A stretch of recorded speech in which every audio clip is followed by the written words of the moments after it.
1962 সালের পর দীর্ঘ 64 বছর বিশ্ব ফুটবলে কোনো দল টানা দুবার বিশ্বকাপ জিততে পারেনি। এবার সেই অসম্ভবকে সম্ভব করার মিশনে নামছে লিওনেল স্কালোনির আর্জেন্টিনা। কিন্তু প্রশ্ন হলো, কাতার বিশ্বকাপের সেই অপরাজেয় আর্জেন্টিনা আর আজকের 2026-এর আর্জেন্টিনার মধ্যে তফাৎ কতটা? স্কালোনির ঘোষিত 26 জনের স্কোয়াড কি পারবে মেসির শেষ বিশ্বকাপে ডিফেন্ডিং চ্যাম্পিয়নের তকমা ধরে রাখতে? আজকের ভিডিওতে আমরা আলোচনা করব আর্জেন্টিনার বিশ্বকাপ স্কোয়াডের আসল শক্তি, দুর্বলতা, তাদের রিসেন্ট ফর্ম এবং কারা হতে যাচ্ছে এবারের ট্রাম্প কার্ড, এসব নিয়ে। শুরুতেই দেখে নেওয়া যাক লা স্কালোনেতার সাম্প্রতিক ফর্ম। কাতার বিশ্বকাপ এবং টানা দুটি কোপা আমেরিকা জয়ের পর আর্জেন্টিনার উইনিং মেন্টালিটি এখন তুঙ্গে। বিশ্বকাপ ক্যাম্পের ঠিক আগের প্রীতি ম্যাচগুলোতে আর্জেন্টিনা তাদের চেনা ছন্দ বজায় রেখেছে। জাম্বিয়াকে 5-0 গোলে উড়িয়ে দেওয়া কিংবা মৌরিতানিয়ার বিপক্ষে জয়, স্কালোনি কিন্তু পরীক্ষা নিরীক্ষা থামাচ্ছেন না। তবে আসল পরীক্ষা হবে গ্রুপ জেতে আলজেরিয়া, অস্ট্রিয়া আর জর্ডানের বিপক্ষে। রিসেন্ট ফর্ম বলছে আর্জেন্টিনা অলরেডি একটা সেটেলড এবং উইনিং ট্র্যাকে আছে। এবার আসা যাক এই স্কোয়াডের আসল শক্তিতে। আর্জেন্টিনার সবচেয়ে বড় শক্তির জায়গা দুটো: মিডফিল্ড ডেপথ এবং winning combination. Alexis Mac Allister, Enzo Fernandez এবং রড্রিগো ডি পল, এই ত্রয়ী বিশ্ব ফুটবলের অন্যতম সেরা মিডফিল্ড কম্বিনেশন। এদের ব্যাকআপ হিসেবে আছেন এজাকুয়েল পালাসিওস এবং জিওভানি লোসেলসোর মতো তারকারা। গোলবারের নিচে এমিলিয়ানো মার্টিনেস থাকা মানেই ডিফেন্সের জন্য বাড়তি 100% ভরসা। বড় ম্যাচে তার গোলকিপিং এবং সাইকোলজিক্যাল গেম আর্জেন্টিনার অন্যতম বড় প্লাস পয়েন্ট। এই দলটা শুধু মেসির ওপর নির্ভরশীল নয়, স্কালোনি পরিস্থিতি অনুযায়ী 4-3-3 থেকে 4-4-2 ফরমেশনে খুব সহজেই সুইচ করতে পারেন।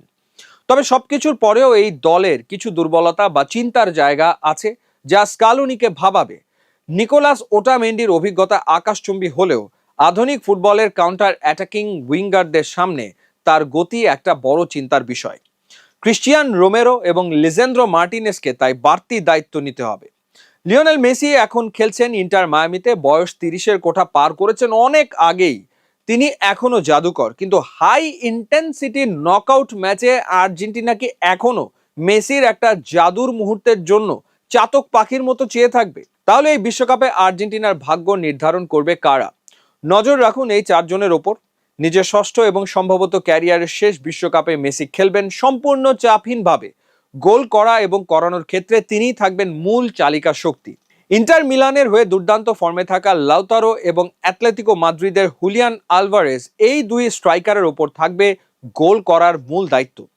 ইটালিয়ান ক্লাব কোমোতে চমক দেখানো তরুণ তুর্কি নিকো পাস হতে পারেন স্কালোনির সারপ্রাইজ প্যাকেজ। মাঝমাঠ বা আক্রমণ ভাগে যে কোনো সময় ম্যাচের মোড় ঘুরিয়ে দিতে পারেন তিনি। এই স্কোয়াডের আরেকটি লুকানো শক্তি হলো এর বেঞ্চ স্ট্রেংথ এবং তরুণ ও অভিজ্ঞদের অবিশ্বাস্য কম্বিনেশন। কাতার বিশ্বকাপের চেনা মুখ যেমন রড্রিগো ডি পল বা নিকোলাস তাগলিয়াফিকোরা যখন দলে অভিজ্ঞতার কুশলতা যোগাচ্ছেন, ঠিক তখনই স্কালোনি দলে ইনজেক্ট করেছেন এক ঝাঁক ক্ষুরধার তরুণ রক্ত। আক্রমণ ভাগে রেখেছেন থিয়াগো আলমাডাকে। যদিও অ্যাটলেটিকো মাদ্রিদের হয়ে চলতি মৌসুমে খুব একটা গেম টাইম পাননি, কিন্তু আলমাডা জাতীয় দলের জার্সিতে বরাবরই ভয়ঙ্কর। বিশ্বকাপ বাছাই পর্বের বিগ ম্যাচগুলোতে মেসির অনুপস্থিতিতে আলমাডা ছিলেন ত্রাণকর্তা। উরুগুয়ের বিপক্ষে ডিবক্সের বাইরে থেকে গোল, ব্রাজিলের বিপক্ষে অসাধারণ পারফরমেন্স কিংবা কলম্বিয়ার বিপক্ষে পিছিয়ে পড়া ম্যাচে একেবারে শেষ মুহূর্তে সমতাসূচক গোল করেছিলেন এই তরুণ। এইসব কারণে আলমাডার ওপরে বিশ্বাস রাখতে বাধ্য ছিলেন স্কালোনি। বিগ ম্যাচগুলোতে হয়তো বদলি হিসেবে তাকে ব্যবহার করবেন আর্জেন্টাইন বস। সঙ্গে জিওলিয়ানো সিমিওনি, যাকে উইং থেকে শুরু করে রাইট মিডফিল্ড কিংবা উইং ব্যাক হিসেবে ব্যবহার করতে পারবেন স্কালোনি। এর সঙ্গে আছেন ভ্যালেন্টাইন বার্কো, লেফট ব্যাক থেকে লেফট মিডফিল্ড, সেন্টার মিডফিল্ড, যখন যেখানে প্রয়োজন সেখানে সার্ভিস দেবেন দলকে। আর ম্যাচ চলাকালে সিমিওনি আলমাডা বার্কোর মতো ফুটবলারদের ব্যবহার করে যে কোনো মুহূর্তে উইং প্লে বা কাউন্টার অ্যাটাকের গতিপথ বদলে দিতে পারেন। বেঞ্চের এই গভীরতার কারণেই প্রতিপক্ষ দলগুলো ম্যাচের শেষ 30 মিনিটে গিয়েও আর্জেন্টিনার ডিফেন্স বা মিডফিল্ডকে সহজে রিড করতে পারবে না। অভিজ্ঞদের মগজাস্ত্র আর তরুণদের ক্ষিপ্রতা, এই দুইয়ের যুগলবন্দি এবার আর্জেন্টিনার ব্যাক টু ব্যাক বিশ্বকাপ জয়ের অন্যতম বড় চাবিকাঠি হতে পারে।